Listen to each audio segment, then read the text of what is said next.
Professor, estão perguntando se o senhor não está cansado. Se eu estou cansado? É. Não estou cansado. O trabalho intelectual não me cansa. Eu gosto muito do trabalho intelectual. Então, E vou continuar. Tem mais aqui uma pergunta. uma pergunta, é mais entendido. É? Deixa eu ver. Para o senhor falar sobre a filosofia concreta. Sobre a filosofia concreta. Bom, realmente pode-se até ligar, para se falar sobre a filosofia concreta, se pode até ligar essa matéria com o que nós já expusemos a respeito de Aristóteles. Pode-se fazer uma distinção, que é muito importante, entre a metafísica no sentido de Aristóteles e a metafísica, por exemplo, no sentido de Platão. Mas é preciso reconhecer que o pensamento platônico, qual queremos referir, é o pensamento platônico da fase pitagórica de Platão, que ele tomou um dos aspectos do pitagorismo. Na concepção pitagórico-platônica, poderíamos chamar assim, há uma inversão da ordem da metafísica. É que a metafísica a platônica parte das ideias propriamente, e vai extraindo os juízos virtuais contidos nos diversos logos. Assim, por exemplo, se nós tomamos, tomar um exemplo, logos de antecedente. O conceito de antecedente, o logos de antecedente, implica necessariamente o logos de consequente. E implica uma prioridade também do antecedente sobre o consequente. Não se poderá falar de um antecedente sem se incluir necessariamente um consequente. Também não se pode falar de um consequente sem que se fale de um antecedente. Portanto, um conceito de antecedente implica necessariamente o logos de consequente, e vice-versa. Mas temos que distinguir, entretanto, que o que é antecedente o é formalmente. É antecedente sobre um aspecto do qual ele tem prioridade sobre o outro. Como também, já o consequente não é apenas formalmente, ele é formal e materialmente posterior ao antecedente, porque o antecedente só é antecedente quando formalmente é antecedente de um consequente. Um exemplo bem simples nos pode dar o conceito, por exemplo, de pai e filho. O pai, de certo modo, é um antecedente do filho, mas é um antecedente material, não formal, porque o pai só é pai quando é pai do filho, e o filho só é filho quando é filho do pai. Mas como o filho necessariamente não pode ser consequente sem o antecedente, o consequente é formal e materialmente posterior ao antecedente, mas o antecedente só é anterior ao consequente formalmente, não materialmente. Então verifica-se que, dado alguma coisa, o que antecede é um possível e, portanto, não é absolutamente necessário, enquanto que o consequente exige necessariamente o seu antecedente, de forma que o efeito exige necessariamente a causa. Mas aquilo que é causa de um determinado efeito poderia não produzir nenhum efeito. Enquanto ele não produz o efeito, ele não é causa. Então, materialmente, o antecedente podia não ser antecedente de coisa alguma. Só seria antecedente quando formalmente tem prioridade sobre um consequente. Ora, esses conceitos são logoi, no sentido pitagórico platônico, são retirados do conceito de antecedência e consequência. Então, para os pitagóricos platônicos, eles dizem o seguinte: quando os logos o logos é bem formado, o que se retira do logos é deduzido com rigor lógico, rigor lógico, a realidade vai reproduzir perfeitamente aquilo que nós somos capazes de captar quando trabalhamos com essa segurança. De maneira que, assim podemos dar outros exemplos, para ficar ainda mais claro. Vamos ver, por exemplo, o conceito de afirmação e o conceito de negação. O logos da afirmação e o logos da negação. O logos da negação implica a recusa de alguma coisa afirmada, porque negar nada seria nada negar. Portanto, a negação implica necessariamente a afirmação, mas a afirmação não implica necessariamente a negação. Agora, de qualquer forma, a negação, se implica uma afirmação, ela exige a anterioridade da afirmação à negação. Portanto, o afirmativo tem de preceder o negativo. Portanto, o ser deve preceder ao nada. O nada não poderia preceder o ser. Isso são decorrências da metafísica pitagórica e platônica, que são juízos que já estão contidos virtualmente dentro do logos de alguma coisa, os quais, sendo deduzidos com bastante rigor lógico, eles têm uma correspondência na realidade, porque a realidade comporta-se do mesmo modo.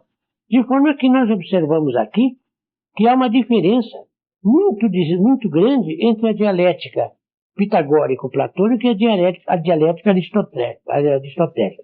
Enquanto Aristóteles sobe dos degraus inferiores aos degraus superiores, a dialética pitagórico-platônica desce dos degraus superiores aos degraus inferiores. É como uma escada em que alguém subisse, seria Aristóteles, e alguém descesse, seria, por exemplo, Pitágoras e Platão. De maneira que, em todo caso, nós encontraríamos que neste paralelismo as duas concepções perfeitamente estão coadunadas, somente com diferença de direção. Mas, no fundo, os mesmos degraus são para um como é para outro. De maneira que a divergência entre o pensamento aristotélico e o pensamento platônico está apenas nisso, que Aristóteles parte da empíria e vai racionalizando a empíria. Por isso ele é classificado como um empirista racionalista. Enquanto que Platão, seguindo a linha pitagórica, ele parte dos logos, das formas, das ideias e vai deduzindo para a realidade. Vai se verificar que a realidade, então, imita. A realidade participa daqueles logos fundamentais.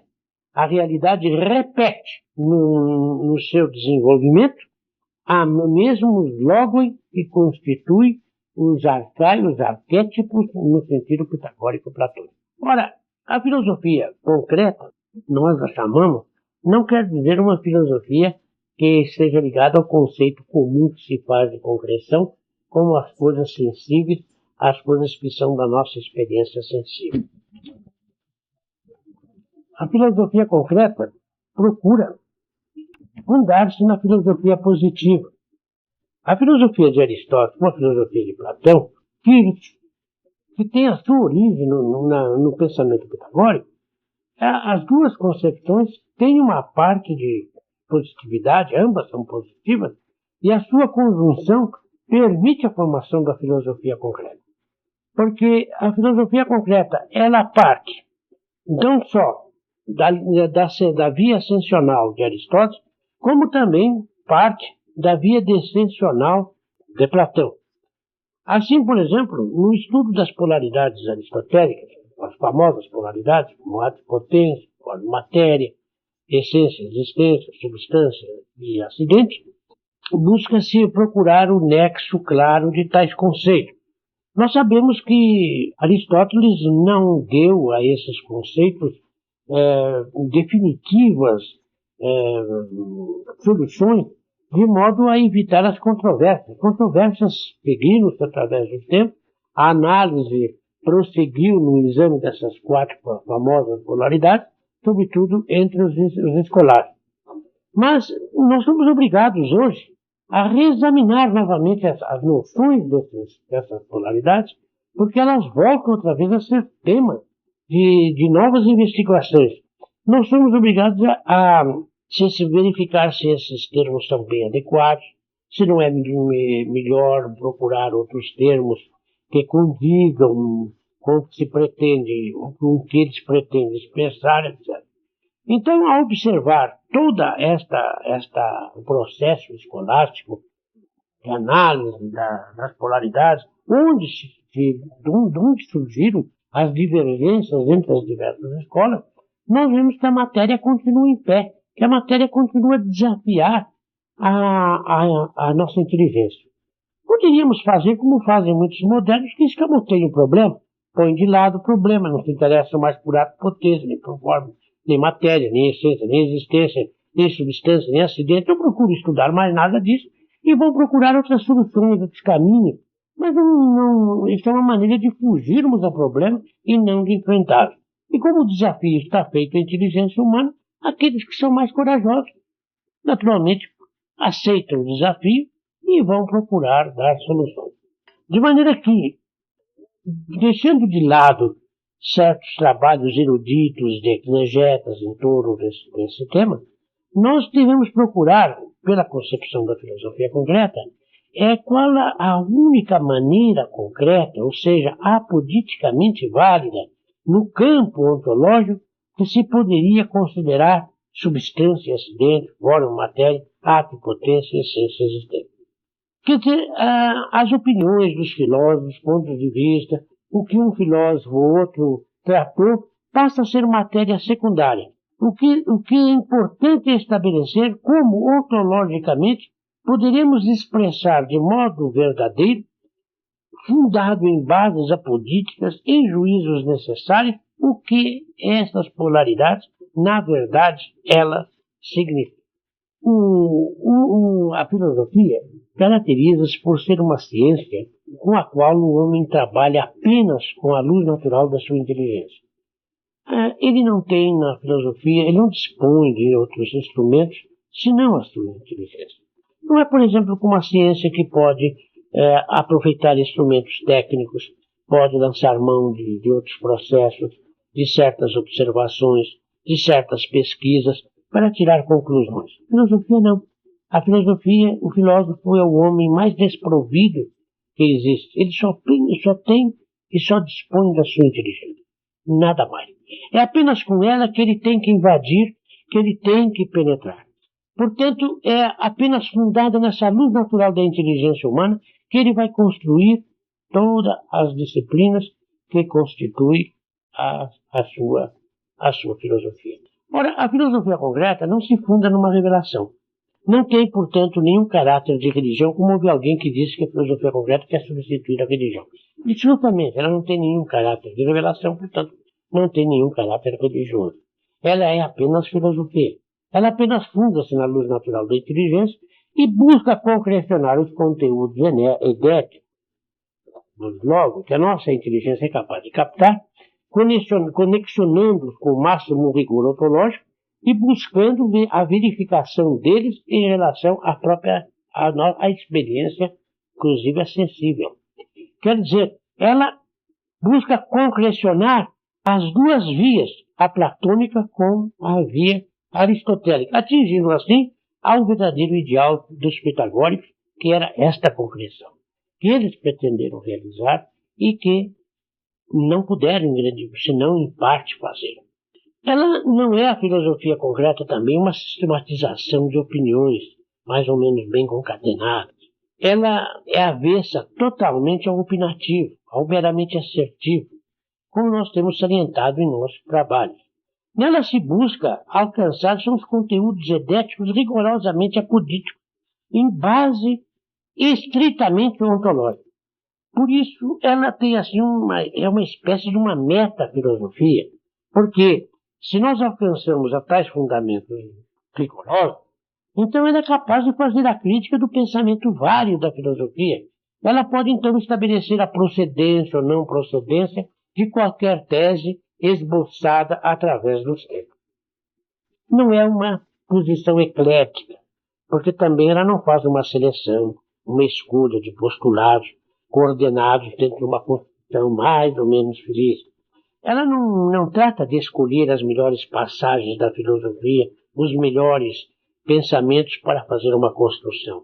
Não, ela é inteiriça na sua própria construção, porque ela se oferece como um todo. Agora, que o pensamento se assemelhe, se identifique com o pensamento desta ou daquela posição, neste ou naquele momento filosófico, é uma coincidência que se dá, não porque a filosofia concreta busca esta conciliação, mas porque essa conciliação se dá por parte daquele pensamento com a filosofia concreta, o que é distinto. Ora, no nosso livro Filosofia Concreta, nós mostramos como parte a filosofia concreta de determinados postulados, persenotes, que são os postulados que se mostram a sua validez de per si, não necessitam de um termo médio para demonstrar, e todo o desenvolvimento da sequência dos postulados na nossa obra não usa um termo médio, não usa, por exemplo, a forma de raciocínio imediato que é o silogismo. Usam apenas as ilações, as conversões, as inversões, as obversões, quer dizer, os juízos vão sendo virtuais, estão contidos num postulado, vão sendo retirados sem o uso de um termo médio, o que é sempre perigoso, porque o termo médio, tendo que ter uma dúplice função, ele pode, qualquer distinção nele, não percebida, pode levar à falácia. Desta maneira, as falácias ficam afastadas. E de mais a mais, a demonstração que a filosofia concreta faz das suas teses não é apenas um tipo de demonstração. Ela o faz através de todos os tipos de demonstração humana e, sobretudo, pelo tipo de demonstração simultânea, em que reúne a demonstração quia com a demonstração própria quid, isto é, a demonstração fundada nas causas e a demonstração também fundada nos próprios logos dos conceitos que vão sendo estabelecidos. De maneira que desta conjunção ela dá uma demonstração simultaneamente a priori e a posteriori. Agora, a filosofia concreta pretende alcançar, e tem alcançado, a um desvelamento de uma porção de aspectos, porque o fundamento principal da filosofia concreta é reconhecer que em cada logos há uma série de juízos virtuais que nós podemos atualizar graças à nossa luz natural, da nossa inteligência, que podemos retirar deste conceito, como também de um juízo, podemos retirar todos os juízos virtuais, graças também a possuirmos a nossa inteligência. De maneira que a verdade vai a pouco e pouco se revelando ao homem, vai se apresentando ao homem, através da própria análise que o homem vai fazendo dos próprios postulados. Há muitos aspectos que eu poderia falar sobre a filosofia concreta, mas melhor do que qualquer coisa que eu pudesse dizer, seria a própria leitura da obra, que revelaria a quem a lesse se realmente é válido ou não aquele modo de filosofar. Porque a filosofia concreta vale pelo valor das suas próprias demonstrações. Ela estará refutada se as suas demonstrações forem falsas. No entanto, até agora não houve quem me apresentasse nenhuma invalidade nas conclusões que foram deduzidas dos postulados do princípio. Por exemplo, nós encontramos um filósofo de grande valor que, não compreendendo bem a teoria dos juízos virtuais, como Kant, não soube perceber quanto havia de riqueza no modo de filosofar. Daí ele chegar a conclusões que foram tão maléficas para o pensamento humano, gerando o positivismo moderno, o pragmatismo, o gnosticismo, o cepticismo, o materialismo, todas as espécies de materialismo, o niilismo, o ficcionalismo, o desesperismo moderno, tudo isso que surgiu da não compreensão clara do que é a teoria dos juízos virtuais, como nós mostramos na análise que fizemos da obra kantiana, as 3 críticas de Kant, onde nós revelamos que quantos erros decorrem no seu pensamento como uma consequência de não ter ele prestado devida atenção a este ponto. Sobre a matéria eu teria muito naturalmente que falar, mas eu creio que tem uma ideia fundamental da filosofia concreta. Em síntese, eu poderia dizer que ela parte da seguinte maneira: ela parte de determinados postulados que mostram a sua validez de per si, notas, cujos postulados não necessitam de um termo médio para provar a sua validez, e depois destes postulados, apesar disso, ela busca demonstrá-los também. Quer dizer, além de mostrá-los como válidos, ela busca também demonstrá-los. E vai provar que por todos os caminhos demonstrativos que nós conhecemos, por todos os tipos de demonstração, aqueles postulados são válidos. Quer dizer, é uma prova suplementar, desnecessária para quem segue a filosofia concreta, mas na sua exuberância, ela vem comprovar a validez da posição da filosofia concreta. Agora, o restante segue a mora geométrica. O restante são conclusões derivadas por meio de ilações, de conversões, de opressões, decorrentes necessariamente dos próprios postulados estabelecidos. Se as teses fundamentais, depois de toda a filosofia positiva, através dos tempos, vão coincidir com as teses da filosofia concreta, não é, como já disse, porque a filosofia concreta buscou conciliar-se com esse pensamento. É esse pensamento que se concilia com a filosofia concreta. A filosofia concreta era, portanto, uma possibilidade pensamental que não foi atualizada, que nós atualizamos, da qual também nos orgulhamos e aguardamos que o tempo venha comprovar o seu fundamento, a sua força e a sua validade. Creio ter dado uma notícia suficientemente ampla, não profunda, mas suficiente para dar clareza ao que nós concebemos como filosofia concreta.